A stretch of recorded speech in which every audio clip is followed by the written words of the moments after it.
방송에서 제공하는 투자 정보는 투자 판단에 대한 조언입니다. 방송에서 제공하는 주식의 가치, 가격 상승 및 가격 하락에 대해서는 방송사에서 보장하지 않습니다. 이 시각 헤드라인 뉴스입니다. 6.17 부동산 대책으로 실수요자에 대한 대출 피해가 나타나자 정부는 대출 한도는 높이고 이자는 낮추는 보완책을 시행키로 했습니다. 또 부동산 투기 규제 지역이 확대되며 대출 한도가 축소된 잔금 대출에 대해서는 무주택자와 1주택자에 한해 규제 이전 LTV를 적용키로 했습니다. 박원순 서울시장이 사망한 것으로 확인되자 주요 외신도 이 소식을 일제히 보도했습니다. 외신은 박 시장의 실종 및 수색 과정, 정치 경력 등을 소개했고 일부는 그가 성추행 혐의로 피소된 것으로 알려진다는 사실도 언급했습니다. 코로나19로 중국의 경제 상황이 악화되며 전기차 생산업체 바이튼이 6달 동안 생산 중단을 선언했습니다. 옛 한국 GM 군산공장터에 자리 잡은 전기차 생산업체 명신과 위탁 계약을 맺은 업체여서 우려를 낳고 있는 상황입니다. 음식료주가 코로나19 발생 이후 경기 방어주로 꾸준한 성장세를 보이며 업종 재평가가 이뤄질 것이란 관측이 제기됩니다. 거래소에 따르면 음식료품 지수는 지난 3월 이후 우상향 곡선을 그리며 약 3개월 반 만에 70.24%가 올랐습니다. 시청자 여러분 안녕하십니까. 오늘장 내일장 출발하도록 하겠습니다. 지수 자체는 옵션 만기일이 끝났는데도 우상향하기보다는 조금씩 조정을 더 받고 있는 모습입니다. 코스피 낙폭이 좀 커지면서 1% 가까이까지 지금 낙폭이 진행이 되고 있는 상황이고요. 코스닥도 상승 전환 다시 하지 못하고 있는 상황입니다. 자, 그러다 보니 지금 개별 종목 장세 쏠림 현상이 굉장히 심화되고 있고 일부 종목만 올라갑니다. 종목 상담 원하시는 분들 굉장히 많을 것 같은데요. 100원의 정보 이용료 부과는 샵 0082번이나 02-3153-2611, 2612번으로 전화 주시면 저희가 2시 50분부터 종목 상담을 이어가 보도록 하겠습니다. 금일본 방송에서 제공해드리는 정보는 투자 판단에 대한 조언일 뿐입니다. 해당 주식의 가치와 수익률 보장해드리지 않는다는 점 참고해 주시길 바랍니다. 이 시각 객장 상황 체크해 보도록 하겠습니다. DB금융투자 디지털 컨설팅팀의 김현겸 과장 연결돼 있습니다. 안녕하세요. 네, 안녕하세요. 예, 지금 2시 가까이 되고 있는데요. 이 시각 객장 상황 먼저 점검해 주시죠. 네, 현재 지수가 조정을 받고 있는 상황입니다. 기관과 외국인이 동반해서 거의 8천억 가까이 코스피에서 매도가 나오고 있고요. 코스닥 역시 1,000억 원 이상 매도가 나오고 있는 상황입니다. 그중에서도 매수를 하는 종목군은 코스피에서는 외국인이 삼성전자와 CJ제일제당, 네이버, SK하이닉스 등을 이제 매수를 하고 있고요. 기관 같은 경우는 녹십자와 이마트, SK와 LG이노텍 등을 매수를 하고 있는 상황입니다. 코스닥에서는 외국인이 동진세미캠, 원익IPS, 레고캠바이오, JYP 엔터테인먼트 등을 매수를 하고 있고요.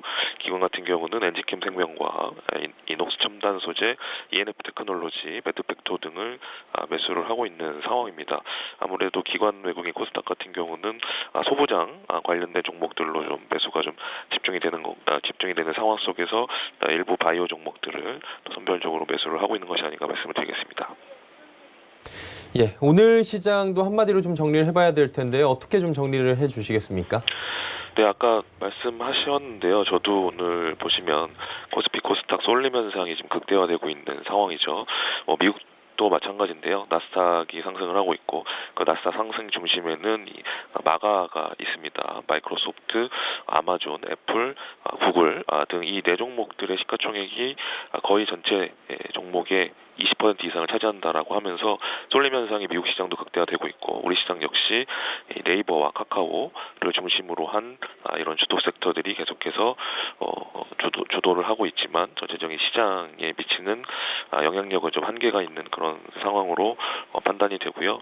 코스닥 시장도 마찬가지입니다. 오늘 일부 종목들만 집중해서 매수가 들어오고 있고 대부분의 종목들은 하락을 하고 있는데요. 본격적으로 조정 장세가 좀 진행이 되고 있는 상황이 아닌가 말씀을 드리겠습니다. 예, 한마디로 말씀을 좀 해주셨고요. 자, 내일이 아니라 이제 월요일장을 좀 생각을 해봐야 될 것 같은데 오늘 금요일이잖아요. 어떻게 좀 다음 주는 전망을 해볼 수 있을까요? 예, 맞습니다. 다음 주 시장도 쉽지 않을 것 같은데요. 일단 언택트 관련주를 제외하고는 시장의 조정 중인 모습이기 때문에 이런 분위기가 당분간 좀 이어지지 않을까라는 그런 관점이고요.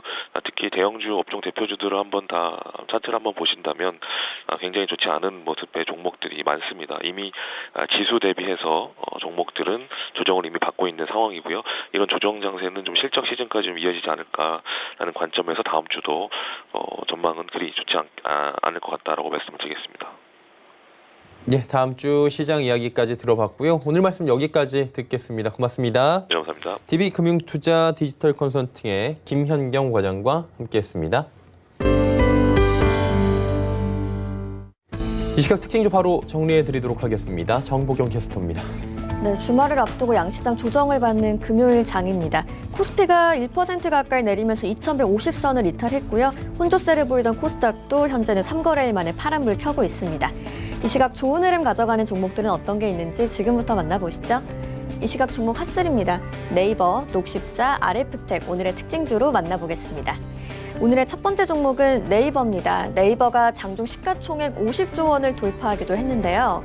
현재는 3% 조금 넘게 오르고 있고요. 거래가 29만 7천 원입니다. 하루간의 흐름도 확인해 보시죠. 네이버가 오늘 장중 30만 원대까지 오르면서 신고가를 새로 썼고요. 현재는 상승폭을 고점 대비 줄였습니다.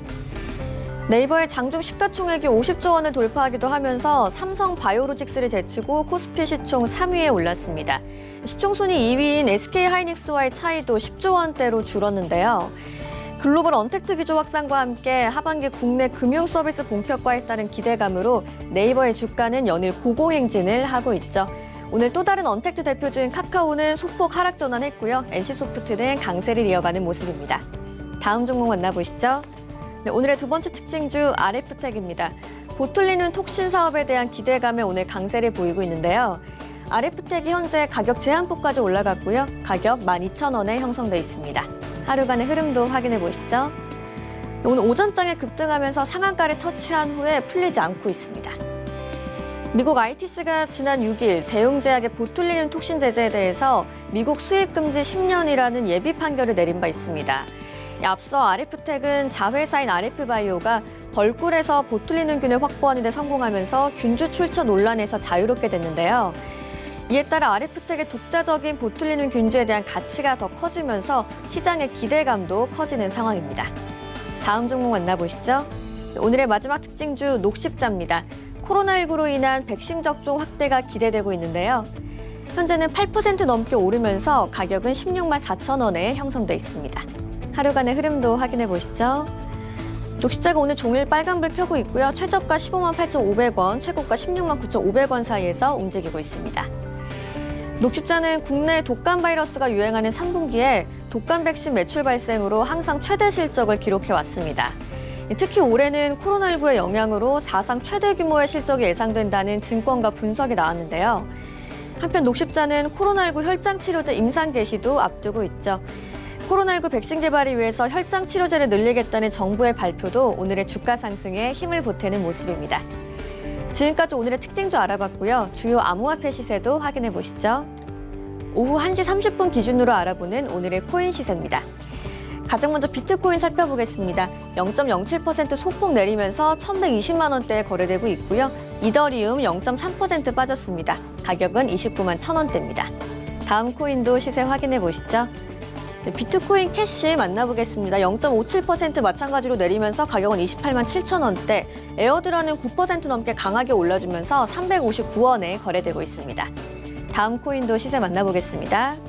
리플부터 모네로까지 살펴보시면요. 리플이 0.89% 내리면서 242원, 이오스는 0.43% 빠지면서 3,178원에 거래되고 있습니다. 지금까지 오늘의 특징주와 코인 시세 만나봤습니다.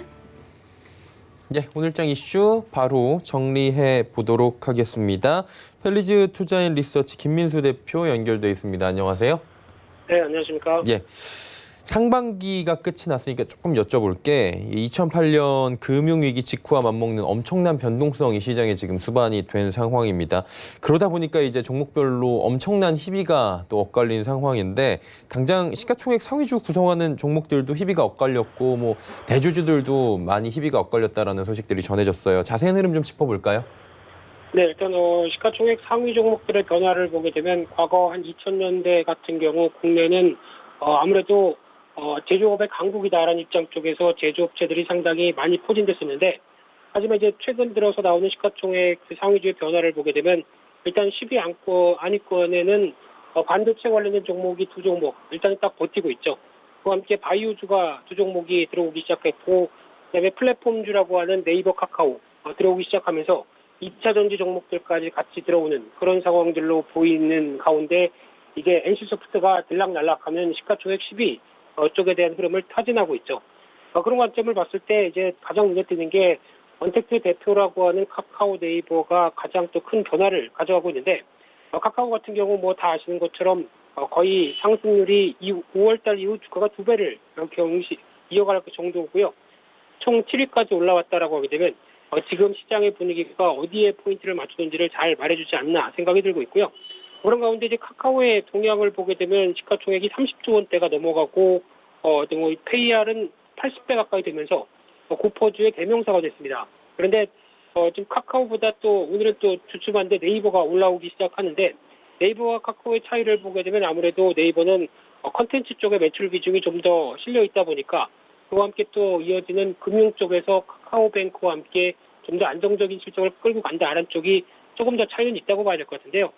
그러다 보니까 외국인 쪽에서 매수세가 좀 강하게 들어오는 부분들이 아무래도 어떤 고평가라는 부분보다 성장에 대한 시각에 무게를 두고 움직인다라는 관점 쪽으로는 무게를 줄 수 있을 것 같은데, 하지만 일단 무엇보다도 단기적으로 이격이 좀 과열됐다는 거는 누구나 다 아는 사실인데, 여기서 지금 출발해서 한 50만 원대까지 그냥 가느냐, 이거는 좀 말이 안 될 수도 있다고 봐야 될 것 같고요. 그래서 일단 지금 실적 발표 시즌이만큼 눈높이에 맞는 실적을 발표하느냐, 흐름들과 함께 또 글로벌 어떤 시장의 주도를 하고 있는 마가죠. 마이크로소프트와 애플, 그리고 구글, 아마존 이런 종목들의 동향들도 같이 눈여겨보셔야 될 상황이 아닌가 싶은데, 단기적으로는 추격 매수하기는 좀 부담스럽다, 이런 점은 염두하셔야 될 것 같습니다. 그리고 테슬라 관련 소식들이 계속 들어오고요. 테슬라는 연일 신고가 행진을 이어가고 있는 상황입니다. 5단계 자율주행 기술에 매우 근접했다, 이런 얘기가 들려와요. 자율주행이 이제 먼 미래의 얘기는 아닌 것 같은데, 이로 인해서 생활의 변화나 여러 가지가 또 변할 것 같은데 어떤 부분을 우리가 예상할 수 있나요? 테슬라의 흐름을 보게 되면 과거 애플의 기조를 그대로 따라간다고 봐야 될 것 같고요. 애플도 이제 초기에 아이폰이라고 하는 혁신적인 제품을 내놓으면서 추가적으로 경쟁자들이 다 뛰어들었죠. 그런 가운데 일단 어느 정도 성숙기가 된 다음에는 가격을 낮추는, 가성비를 낮추는 모델과 함께 서비스 쪽에 집중합니다. 테슬라도 마찬가지일 것 같고요. 초기에는 이제 전기차를 꽉 잡은 상황 쪽에서 아마 지금은 다른 자동차 업체들이 뛰어 들어오기를 좀 기대할 것 같고요. 그렇게 되면 우리는 충분히 다음 전략인 자율주행차 쪽으로, 자율주행을 서비스 쪽으로 이끌어내기 시작하면서, 쉽게 말씀드리면 전기차 안에 소프트웨어인 자율주행이 탑재가 되고요. 그러면 이 부분을 이제 와이파이로 인해서 업데이트만 시키게 되면 계속 유료화된 부분들 쪽에서 어떤 수익을 챙길 수 있겠다, 이런 전략적으로 나간다고 봐야 될 것 같고요.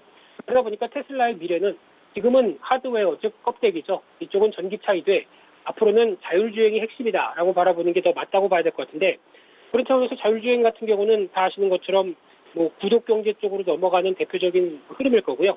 게다가 인간이 자유로워진다라는 관점 쪽에서 인포테인먼트, 그리고 교통 시스템도 효율화되면서 보험료도 많이 아낄 수가 있겠죠.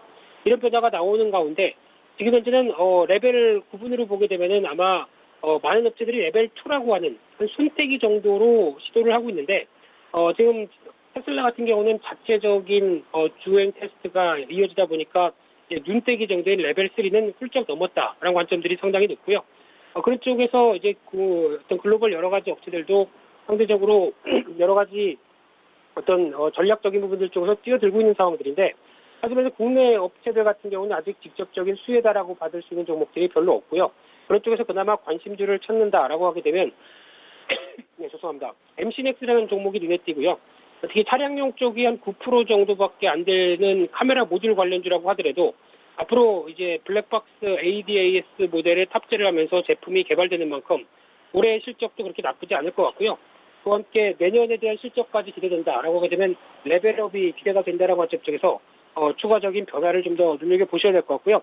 마찬가지로 해성 DS라는 종목도 반도체 패키징 관련해서 주력하는 회사인데 차량용 반도체 쪽에 강점이 있죠. 그러다 보니까 올해도 영업이익이 한 37% 이상 늘어날 것이다라는 관점이 나오다 보니까 이에 따른 또 그나마 수혜 쪽으로 바라볼 수 있지 않을까 이런 쪽도 눈여겨보셨으면 좋겠습니다. 예, 자율주행 관련 이야기까지 나눠봤고요. 오늘 말씀은 여기까지 듣도록 하겠습니다. 주말 잘 보내세요. 고맙습니다. 네, 감사합니다. 예, 펠리지 투자 리서치 김민수 대표와 함께했고요. 이슈 칼럼 이어갑니다.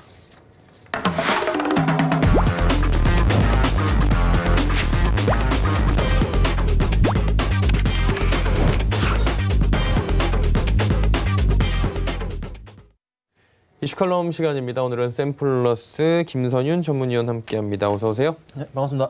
예, 반도체 쪽부터 좀 여쭤볼게요. 삼성전자가 뭐 6조, 7조 얘기 나오던 게 7조 초반 나왔거든요. 사실 지난주까지만 해도. 근데 이번 주 화요일에 뚜껑 열고 보니까 잠정이지만 영업이익이 8조 1천억 원이 나왔어요. 그러니까요. 그러다 보니까 뭐 대박이다 소위 얘기가 나왔고요.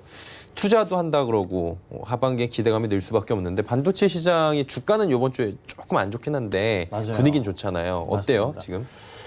자, 7월 23일경부터 해서 아마 SK하이닉스 실적 발표가 그쵸. 있을 거예요. 예. 그때가 또 하나의 좀 변곡점이 될 수 네, 있겠죠. 그럴 수도 있습니다. 그래서 시장은 조금 이쪽 IT 관련 쪽 반도체 굉장히 좋게 보는 모습이에요. 특히나 이제 뉴욕 증시에서의 나스닥 기술주들의 상승 흐름을 좀 보면은 여타 좀 나쁘지 않은 모습이고, 그다음 또 우리나라 시장에서 코스피보다 최근에 코스닥 흐름을 굉장히 또 좋게 움직이고 있거든요. 예. 특히나 또 IT 관련주도 흐름도 나쁘진 않아요. 그래서 뭐 2분기 실적에 대한 기대감 자체가 상당히 좀 높아지고 있는 것 같습니다.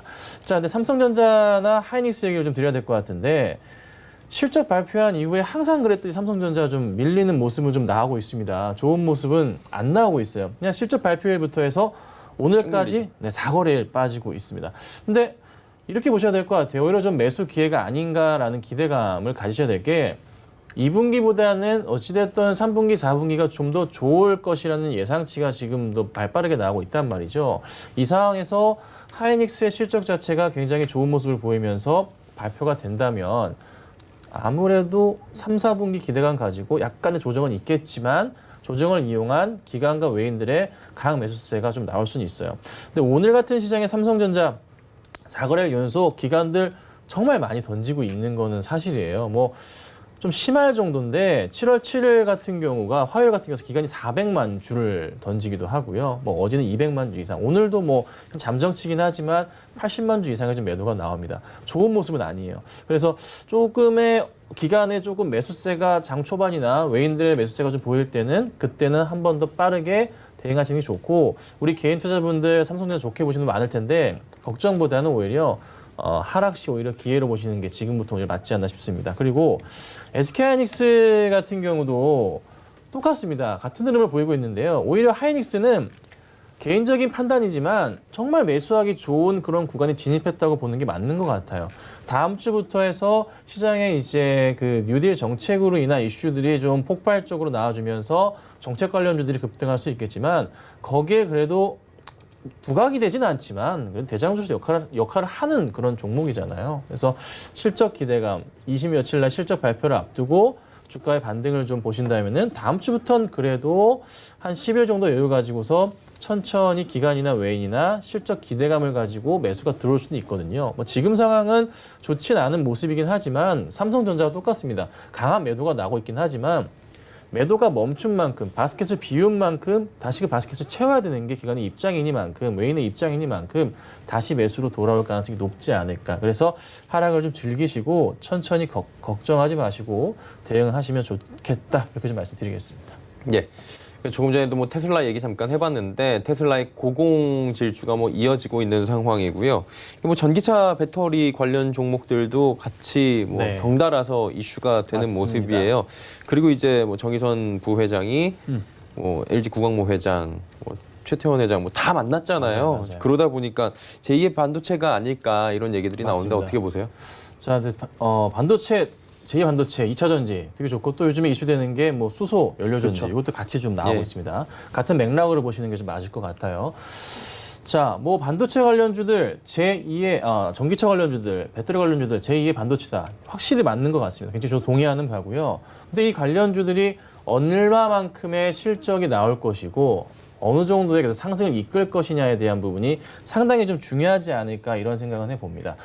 LG화학 같은 경우에도 최근에 차트의 추세를 보면은 정말 좋은 모습을 그리면서 계속 우상승하고 있어요. 그러니까 뭐 11선, 뭐 5일선 추세대로 그냥 꾸준하게 상승을 주고 있고 기관 외인 같은 경우에도 놓치지 않고 계속 잡아주면서 주가를 이끌고 가는 모습들이 상당히 많이 보입니다. 최근에 한 달 동안도 외인과 기관들이 순 매수를 유지하고 있을 만큼 꾸준하게 상승 추세를 보이고 있는데 기관들이 이 실적에 대한 포인트에 대해서 하반기 실적에 대한 포인트에 대해서 긍정적인 시각을 계속 유지하고 있고 보고서 자체도 계속적으로 좋게 나오고 있어요. 자, 그렇다면은 대형주만 볼 게 아니라 뭐 다른 여타 종목도 같이 보셔야 될 것 같은데요. 몇 가지 좀 체크를 해드리는 게 오히려 좀 편하시지 않을까 생각은 들어요. 우선은 LG화학 같은 경우는 추세적인 접근을 본다면은 쉽게 꺾이지는 않아 보입니다. 다음 주 시장에서도 문재인 대통령님께서 어떤 얘기를 할지 모르겠지만 뉴딜 정책에 대한 포인트에서 빠질 수 없는 그린 뉴딜에 해당하는 그런 업종이기도 하고 종목이기도 하기 때문에 흔들리지 마시고 보유하시되 다만 조정을 이용한 매수 대응은 필요할 것 같아요. 그리고 급등에 따른 단기 조정에 따른 차익 실현 이런 포인트 보시면 좋아요. 그래서 오늘 시장 같은 경우는 어제 급등 이후에 당연히 조정이 나올 수밖에 없는 그런 포인트가 좀 나왔고요. 하지만 수급상으로 문제는 없기 때문에 다시 한번 다음 주에 정책 맞춰서 상승할 수 있지 않을까 이런 고민을 해봅니다. 그리고 이 종목을 참 눈에 좀 많이 띄는데 두산 퓨얼셀인데요. 이게 굉장히 좀 저는 개인적으로 좀 정말 좋은 흐름을 이어가고 있다. 이 종목이 정말 대장주로서의 모습을 가지고 더 갈 수 있지 않을까 이런 좀 고민을 해봅니다. 바닥 포인트에서의 상승을 주면 사실 한 10,000원 이하 구간이었는데 한 5, 6천 원 했을 거예요. 그때부터 해서 지금 3만 원대까지 모습을 좀 보이고 있는데요.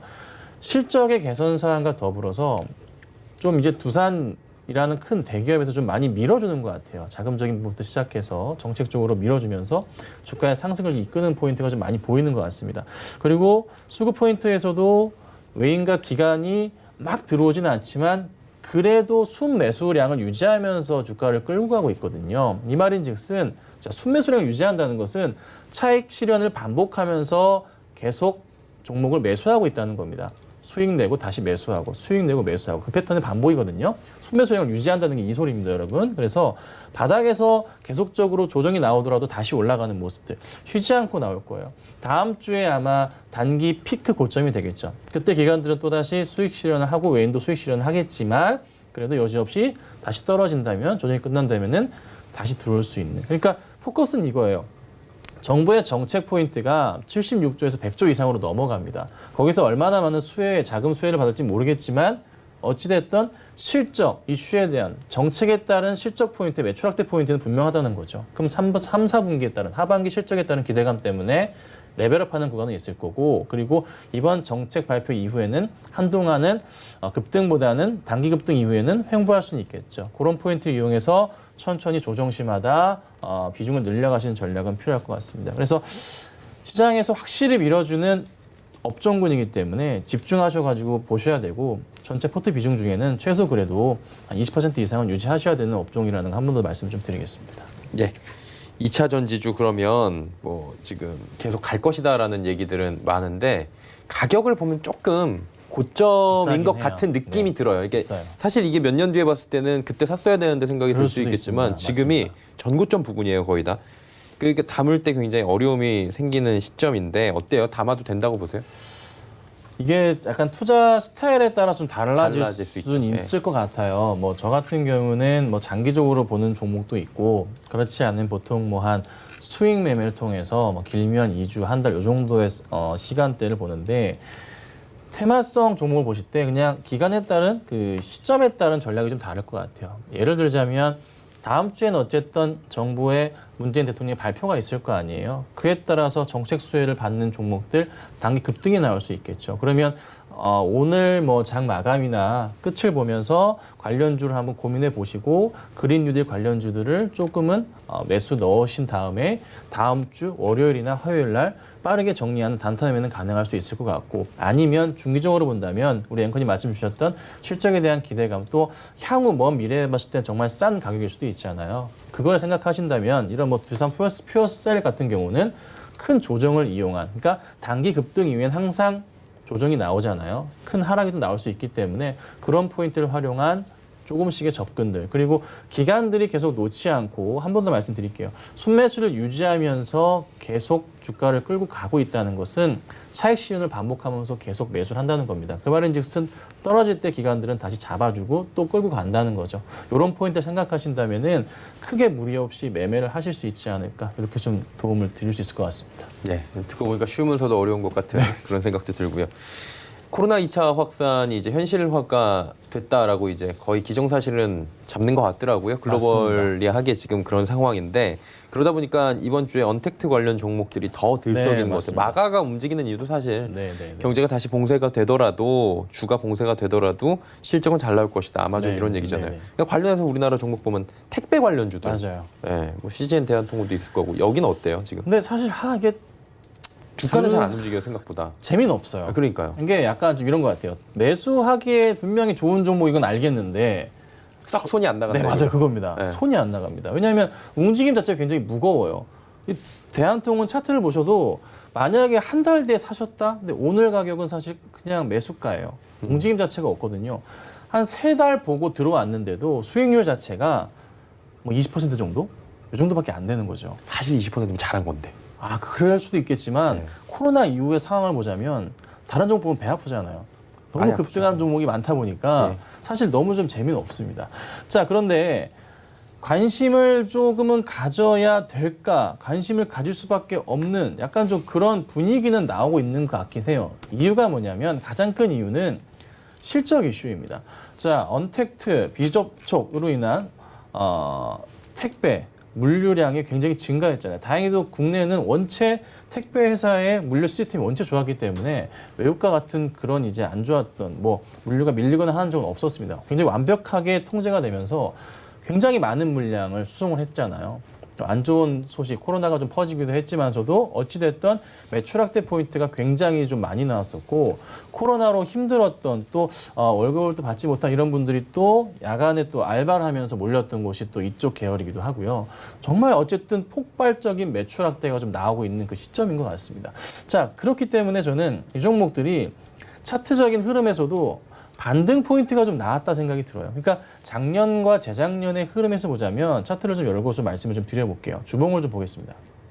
CJ 대한통운입니다. 전체적인 흐름에서는 조금 흘러내리는 큰 흐름을 좀 보이고 있지만 코로나 이후의 포인트에서 2019년도부터 하자면 고점에 대한 라인을 좀 맞춰보자면 어느 정도 조금 뚫고 갈 수밖에 없는 모습이 나왔어야 되는 시기 자체가 있었는데 그 라인 자체를 사실 이때 4월 거의 중순 말부터 넘어가는 포인트가 나오면서 계단식 상승이 한번 나와줬습니다. 그러면 일봉으로 갈게요. 그리고 포인트에서 본다면 현재의 구간대 자체가 실적에 대한 기대감과 더불어 조금은 약간 억눌려 있기도 하고 또 워낙 다른 종목군들이 많이 급등을 하다 보니 약간의 좀 소외가 된 건 사실이지만 실적을 열고서 하반기 실적 기대감을 다시 열어본다면은 주가는 한 번 더 레벨업 할 수 있는 구간이 될 수가 있어요. 이제 이미 보시면 작년 10월, 11월 때 고점 라인 부분 형성했던 가격대까지 와서 밀리지 않으면서 버티고 있거든요. 이런 경우는 두 가지가 있는데 조정을 받아서 내려오거나 아니면 올라가는 경우인데 제가 볼 때는 올라갈 수밖에 없는 게 기본적으로 실적을 깔고 있습니다. 기관들이 베팅을 하더라도 외인들이 베팅을 하더라도 실적이 좋은 종목군 지금 현재 베팅할 수밖에 없거든요. 다음 주 정책 이슈 끝나고 나면은 볼 게 실적주밖에 없습니다. 그러하니 들어올 수밖에 없겠죠. 3, 4분기 실적 보고 또 들어올 수밖에 없겠죠. 그러니까 종목 자체를 역시나 이 종목도 순매수를 유지하면서 끌고 갈 수밖에 없는 그런 포인트들이 좀 상당히 많이 나오지 않을까 생각이 들어요. 뭐 외인 같은 경우는 꾸준하게 매수하고 있고요. 기관이 매도하지만 이제는 들어오겠죠. 왜요? 수익이 나니까, 실적이 나니까 3, 4분기 더 좋아질 거니까. 자, 이걸 생각하셔야 됩니다. 코로나로 인해서 우리 국민들, 사람들의 그 생활 패턴 자체가 바뀌었습니다. 쇼핑 자체가 온라인 쇼핑에 대한 비중 자체가 많이 늘어났거든요. 네이버가 왜 움직이는지, 카카오가 왜 움직이는지, 네이버페이가 왜 이렇게 좋은 실적을 나는지 고민해 보신다면 당연히 그와 마찬가지로 같이 갈 수밖에 없는 업종이잖아요. 그래서 계속적인 상승은 나올 것이고 오히려 이런 종목군들은 이렇게 횡보할 때는 조금 관심을 가지고 안정적인 포트를 유지할 수가 있는 흔들리지 않고 수익이 날 수 있으니 큰 수익은 아니겠지만 그래도 포트의 중심을 차지하면서 안정적인 수익을 낼 수 있는 종목군들이 아닌가. 그래서 택배주들도 한번 많은 관심이 필요할 것 같습니다. 예. 이제 정부 추경 얘기를 뉴딜 정책이나 한번 해봐야 될 게 다음 주 봐야 되는 게 무조건 여기거든요, 사실. 맞습니다. 예, 월요일 날 이게 오전에 발표가 되고 나면 사실 근데 걱정되는 거는 기대감으로 올라온 부분도 있거든요. 뉴스 맞아요. 나오면 확실히 밀리는 수도 있는데 생각보다 뉴스가 잘 나오면 또 올라갈 수 있고요. 어느 쪽을 저희가 어떻게 봐야 되는지. 근데 이미 이게 이미 시장에서 내용들은 거의 다 풀리지 않았나 풀렸어요. 생각은 들어요. 이번 주에 많이 올랐었던 종목들 보면요. 하나솔루션 같은 경우도 이제 태양광 엄청 이슈. 올랐어요. 네. 진짜 말도 안 되게 올랐다가 오늘 살짝 밀리지만 오늘 거의 조정은 없는 상황, 0.6% 빠지는데 굉장히 좋은 모습이었고 모두가 진짜 관심 없다고 생각하는 그런 OCI 같은 경우에도 좋은 모습을 보이고 있어요. 예. 오늘은 좀 밀리긴 했지만 최근에 이제 오늘 빼고 본다면 이 좋은 흐름이 나왔었거든요. 네. 계속 올라가는 거고요. 또 하나 CS 윈드나 풍력 관련입니다. 주가 동구 보세요. SNC 나. 굉장히 네. 맞습니다. 동구 SNC 같은 경우 어마어마하게 올라. 말하면 뭐합니까? 너무 좋습니다. 그러니까 이미 한번 시장에 물을 탔기 때문에 손을 탔기 때문에 다음 주 월요일 시장에서 좀 걱정이에요. 발표하자마자 진짜 반짝 올랐다가 오히려 쭉 빼지 않을까. 네, 쭉 빼지 않을까. 이게 걱정이긴 합니다. 그래서 사실 오늘 장에 들어가시는 거 이 뉴딜 정책에 맞춰서 대응은 할 수밖에 없지만 정말 부탁드리는 것은 비중을 과도하게 한 방을 노려보시겠다. 요즘에 갑자기 또 신용장부가 늘고 있다고 하는데 예. 한 방을 노리고 이거 큰일 납니다. 비중은 정말 10% 아래로 하시고 우리 문재인 대통령님께서 발표하시는 순간부터 빠질 가능성이 높아요. 진짜 한 5분, 10분 찰나에 올라갔다 내려올 겁니다. 그 정도로 짧은 구간이기 때문에 오늘이 단기로 볼 때는 마지막 열차라고 생각을 하고요. 그냥 거의 종점은 월요일 오전 안으로 끝날 수 있어요. 그래서 빠르게 정리하시고 나오는 전략 필요할 것 같고 그래도 주목해서 본다면 그 디지털과 친환경을 보시면 좋을 것 같고 또 하나 저는 바이오와 제조업을 같이 섞인 이런 종목들을 많이 보신다면은 좋은 결과가 도래할 수 있지 않을까 싶어요. 그래서 제가 방송에서 많이 말씀드렸던 한국 알콜 같은 경우에도 여러 번 말씀드렸잖아요. 이것도 굉장히 좋은 모습 보이고 있는 것 같고 그리고 디지털 친환경 관련해서도 좋은 종목도 많기 때문에 잘 찾아보시고 대응하셔서 하시되 다만 부탁드릴 것은 월요일 날 따라가시면 안 되고요. 그래도 오늘 장에서 꼭 하시겠다면 오늘 장에 들어가시고 월요일은 좀 매도 관점으로 대응하시면 좋겠습니다. 예, 알겠습니다. 월요일 추경 얘기까지 나눠봤고요. 오늘 말씀 여기까지 듣도록 하겠습니다. 고맙습니다. 네, 감사합니다. 네, 이제 종목 이야기 바로 출발하도록 하겠습니다.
네, 이주현과 함께하는 돈 워리포트 바로 출발해 보도록 하겠습니다. 오늘도 샘플러스의 이주현 전문위원 연결돼 있습니다. 어서 오세요.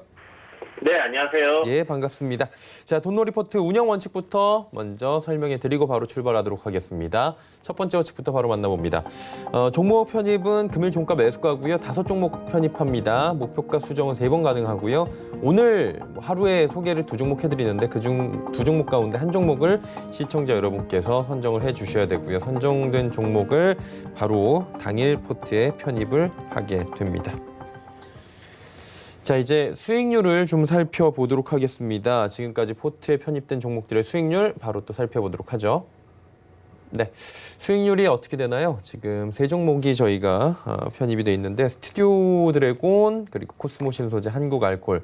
스튜디오 드래곤은 여전히 상승 흐름을 가져가긴 하는데 강보합권 수준이고 코스모 신소재 그리고 한국 알콜 현재 지금 모두 다 손실.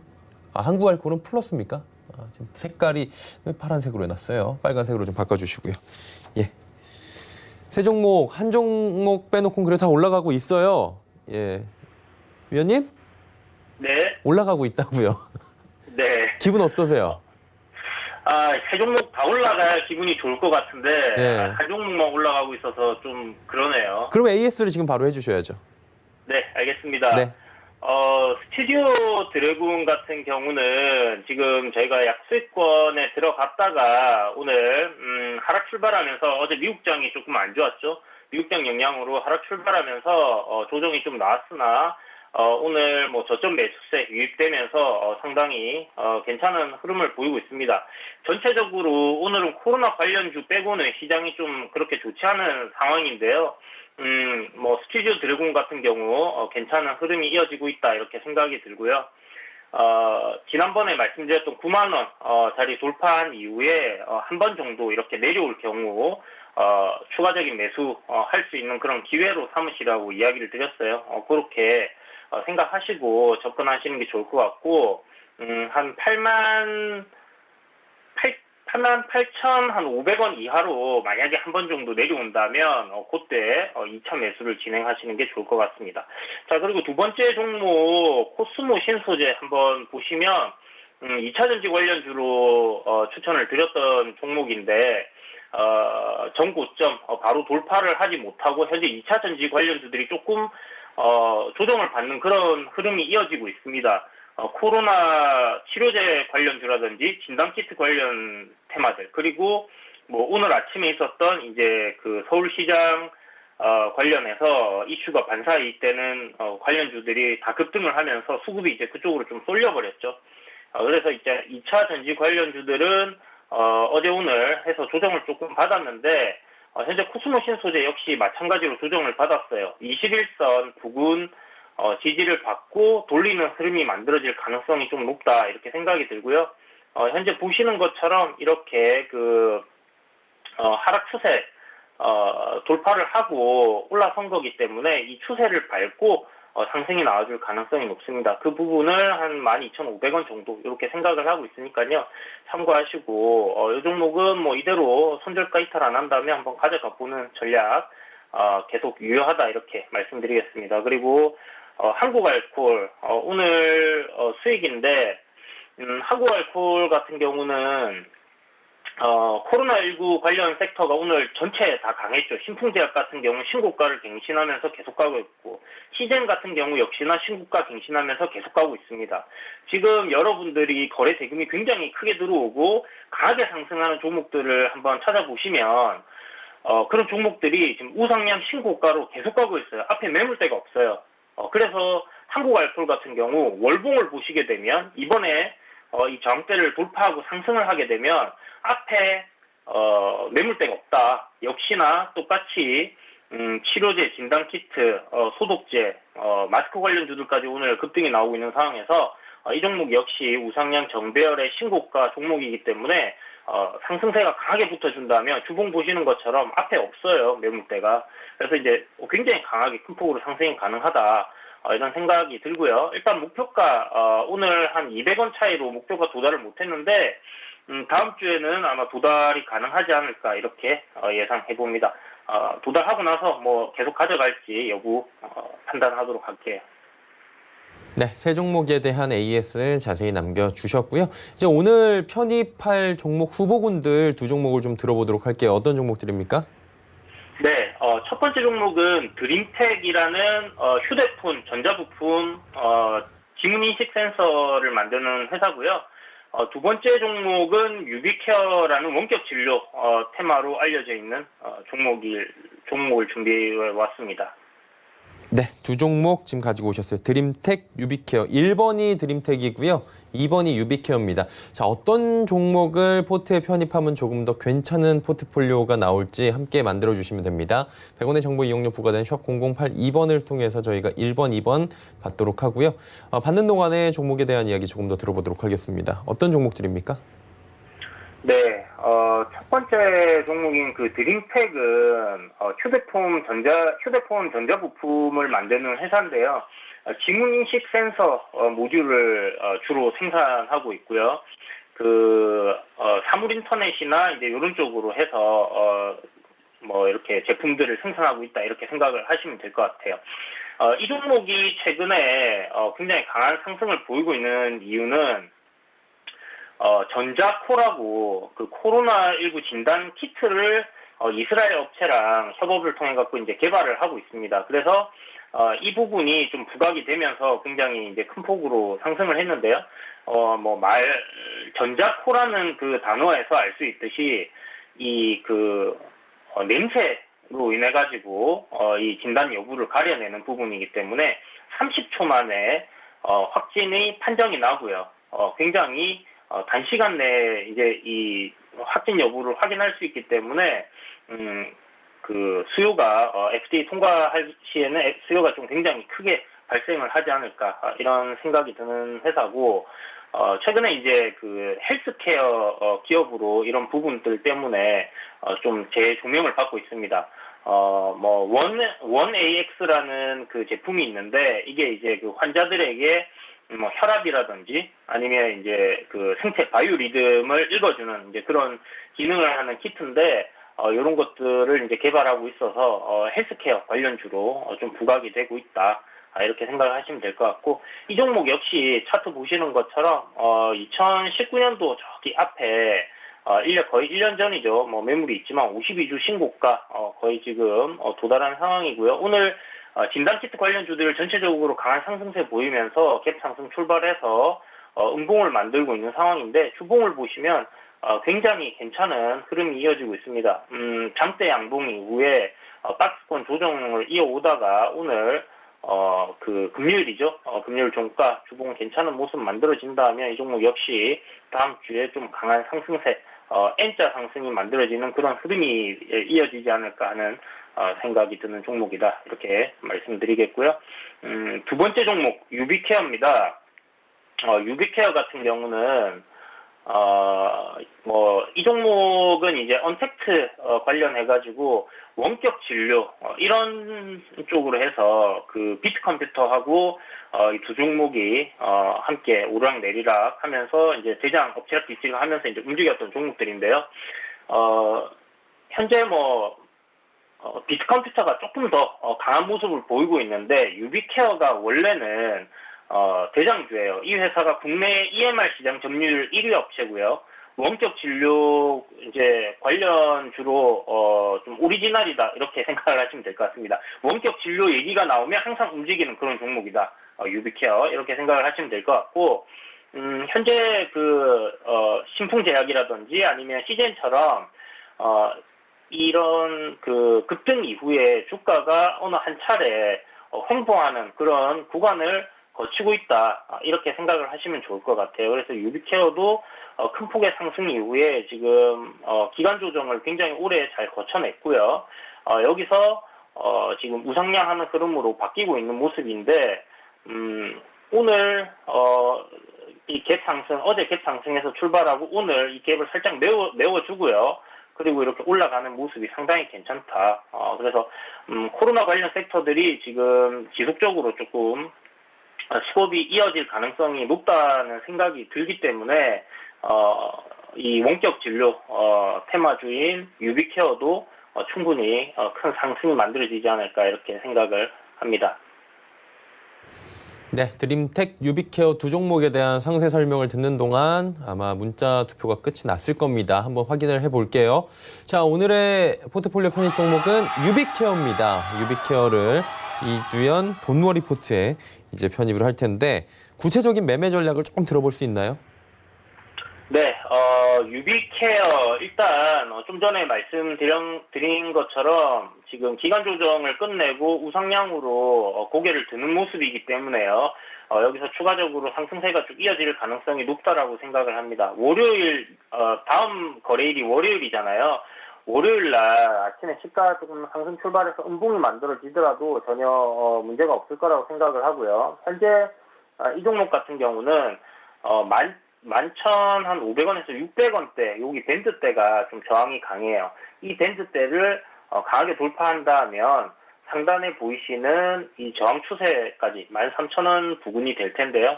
그 정도까지는 무난하게 상승이 좀 가능하지 않을까 생각을 하고 있습니다. 그래서 일단 13,000원부터는 매도 관점으로 좀 접근을 하신다 하시고 오늘 종가 매수 유효하고 목표가 13,000원, 손절가는 여기 이제 상승 파동 나오기 시작한 저점 부근, 갭이 열려있는 하단 부근인 1,500원을 손절가로 잡고 대응을 하면 되겠습니다. 네, 유비켜 들어봤고요. 나머지 드림텍에 대한 이야기 궁금하신 분들은 노란톡 이용하시면 됩니다. 노란톡에서 서울경제TV 이주현 검색하셔도 되고 오른쪽에 QR코드에 카메라를 지금 갖다가 스마트폰으로 딱 대보시면은 바로 또 연결이 됩니다. 굉장히 좋은 세상이다. 이런 생각이 맨날 드네요. 자, 이주현 전문위원과 오늘 이야기 나눠봤고요. 이쯤에서 보내드리도록 하겠습니다. 고맙습니다. 네, 감사합니다. 금일폰 방송에서 제공해드리는 정보는 투자 판단에 대한 조언일 뿐입니다. 해당 주식의 가치와 수익률 보장해드리지 않는다는 점 참고해 주시길 바랍니다. 저희가 준비한 소식은 여기까지입니다. 잠시 뒤에는 마감이 막 60분의 승부 이어집니다. 고맙습니다.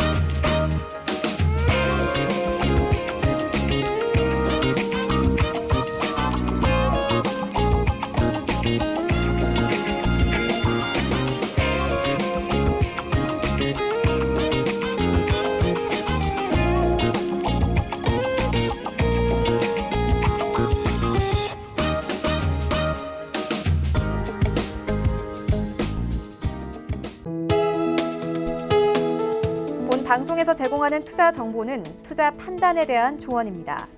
방송에서 제공하는 주식의 가치, 가격 상승 및 가격 하락에 대해서는 방송사에서 보장하지 않습니다.